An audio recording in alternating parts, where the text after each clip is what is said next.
Okay, hi. I'm going to take a few minutes now and I'm going to show you how you can enlarge your recipes like I did this one to create this canvas painting that I can give away to someone. So, this is what we're going to do. And you can use this for basically anything you want to enlarge. You use the program Canvas. So, I'm going to take you onto my computer here. Let me get you into screen share, into that page. There we go. You'll go to Canva, CANVA.com, and you'll use that program for creating the template that you need. Now, I use the free version. I do not pay for it, so you may have to put in a little bit of your information to be able to have access to their website. But I do not pay any type of a subscription for this. To start out, you'll first want to take your recipe, and I put it down on a table, and then I take my camera, which is my phone, and I'll hold it over it, making sure that there's not any shadows or anything on it at all. And I'll as much as directly over it as I possibly can. If I have to hold it way up here and then zoom in, I'll do that just to make sure I don't have any shadows on the actual what I'm doing, what I'm taking a picture of. Take a picture of it, and then you're going to put it into your files, send it to your computer and put it in your files. You can do this from your phone, but what you're going to want to do is print. So you're going to need to make sure that you can also print from your phone. I just find it easier to do everything on my laptop. But it's easily, you can do it with your phone too. Okay, so you've got your picture, you've got it in your file on your computer, and now you're going to go to canva.com. And what you're going to do is, let me move me over here. And you're going to look over here and you'll find this button. This is a purple button. And look for what it says, create a design. Click on that. And it's going to go to custom design is what you're looking for. And I've already got this in here because I used it a few minutes ago, but typically it'll pull up and it'll be in PXs. You want to make sure, or this is what I use, is inches.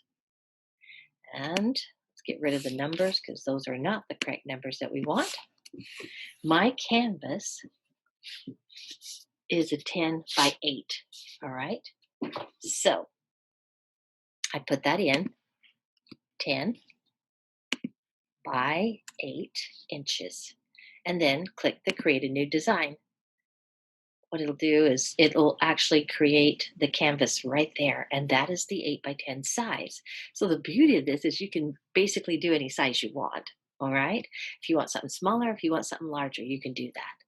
Next, what you'll do is you'll take your photo and you need to go over to uploads right here and you upload. You click on it and you'll upload let me move myself out of the way again. Upload your media. See that button right there? And you can upload it. Mine is already uploaded, so I'll take it, click on it, and it brings it right over. Oops, I did it twice. There's 2. If it doesn't come right on when you click on it, then take it and drag it over. Hold your bar down and drag it over, and it'll bring it over just like that. All right. Now, the next thing you want to do is enlarge it. If you start pulling it on these, you're going to get it misshaped. So the easiest way I found is to simply take the corners and pull it out through the corners. And then I position it. Now, the reason I'm going to be doing this a little bit is notice my grandmother when she wrote this, the more is at the very end of the card, and I don't want it at the end of the canvas. So whoops, I almost did that. I'm going to pull it, but then I'm not going to take it completely to the end of the canvas. I'm going to leave myself a little border. All right, just about like that. And you can even do this. You can move it over more if you want to have, see, she's got a lot of space on this side and not very much space. So I can compensate, give myself, I won't be able to get exactly, but I might get pretty close. You're going to have to eyeball it. But see, that gives me about that much of on this side and pretty close the same on this side. The only problem when you do that, though, is it moves her sour cream cookies over. See, looks like I did do that, though. I did do that. So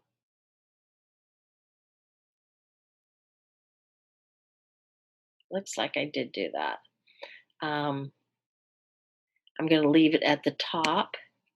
Well, if you pull up, what it does, watch what happens is it enlarges the picture itself. And if you keep pulling on these sides, then your picture goes out of K-Wampus. That's why I always use the corners. I don't want this right here. It's something that I wrote years ago when I was giving this to my daughters. It's their great grandmother, my grandmother. So I don't want to be printing that. I'll just put her name down here in a little bit better script. Right.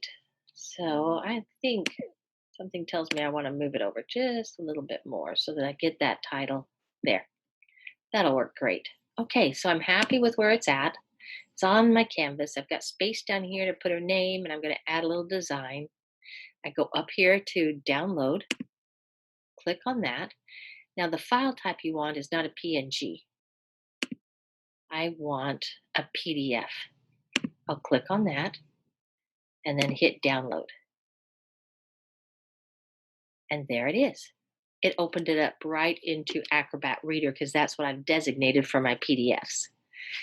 Yours may go to a file and then you need to open it up. What I'll do with this now is I'll go and print it.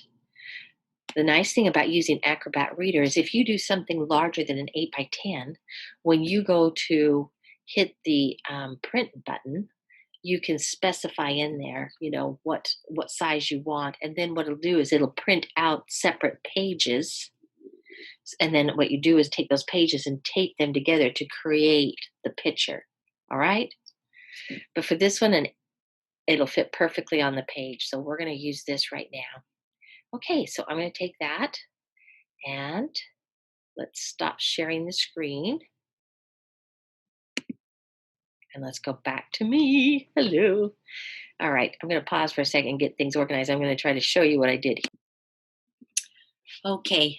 I'm doing it this way because I want to keep it all on one film. So this is the easiest way to do it. Now, of course, the writing's going to be upside down to you, but you'll get the idea of what I'm doing. So here is my paper, and I've got my canvas right here. And what I did is I taped it on to the canvas. See that? I just taped it on because I don't want it moving at all while I'm doing the tracing. So you tape it on exactly where you want it. And then I take some tracing paper I've got,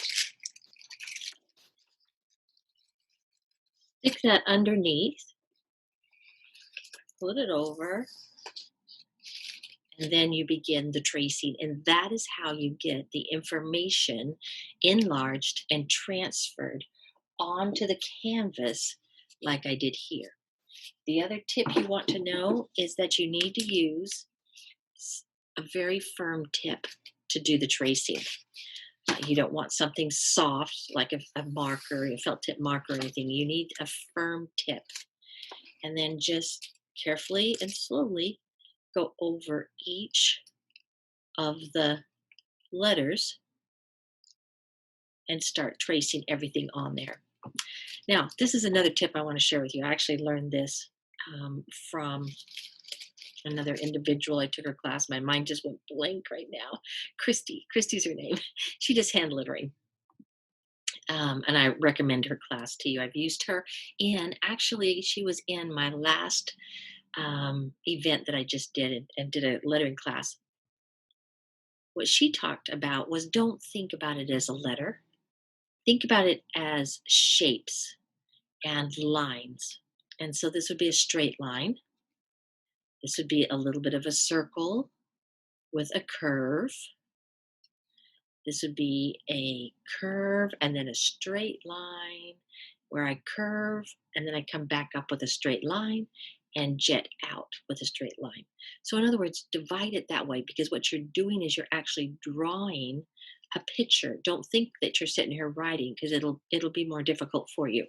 You want to think about it as actually drawing and creating these shapes. And that's how you make that really simple. Now, I started doing this, and I don't know if you can even see it on the camera. If I get it really close, can you see it very faintly? But see, it started transferring right there. And that's what I need to do. Now, I had all this space down here. I went ahead and I wrote her name out the way I wanted it, but then I had all this space. And so what I ended up doing was I just created my own little design, my own little, I want it to be a bowl with a spoon and flour and a measuring cup. And then I took that and traced that down in this corner. If you don't want to do that yourself, you could put a sticker on. You could also, where is my, let me see. I'll put this here so you can see what I'm talking about. That's what I created right there. And I painted that on with acrylics. And that's what that is. All right, this is what I'm looking for. You could use stickers. You could do anything you want. I have these, which are really neat. These little stencils, you could just simply stencil a design on down the bottom. If you don't want to put something, put a really pretty design down the bottom, and you would take your paint and stencil over that. You need to be really careful though, because paint smooshes out underneath. So try it out on a few things first to make sure that you've got it the way you like it. All right, now what's the next thing I need to tell you? Okay, the other thing you need to know, let's put that back. I'll hold it so you can see it. You'll need to use a very, very fine tip brush. So I can move this. All right, I don't know what happened to that video.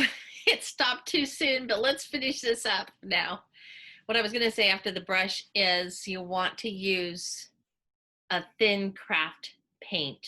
All right, I'm not showing you the name because it doesn't really matter, just the cheap, inexpensive one. Basically, what you'll want is something that's very fluid so that it's easier to paint it on there. If you use this type of paint, it's too thick, and so you don't really want to use that thick of paint. So yes and no. Now I did use this just because that's what I had, and I went and bought this so that I could show it to you for this particular video. But what I ended up doing was diluting it a lot with water, and you'll see that it tends to, it's not as vibrant as it probably could be, but I liked the look of it. But I think that if you use this paint, you'll probably get a stronger black, a little bit more consistent in what you're painting there. All right. So, and you might even need to dilute this a little bit too, but just take it and practice on something first so you get used to it. But use your thin brush and just make sure that this flows. It'll be very easy for you to do. So that, my friend, is basically all that you need to know to create this particular, or anything like this. If you want to enlarge and then paint it on a canvas, that's an easy way to transfer that over. And remember what I said is you could put on here any kind of decoration that you want. You don't have to paint it.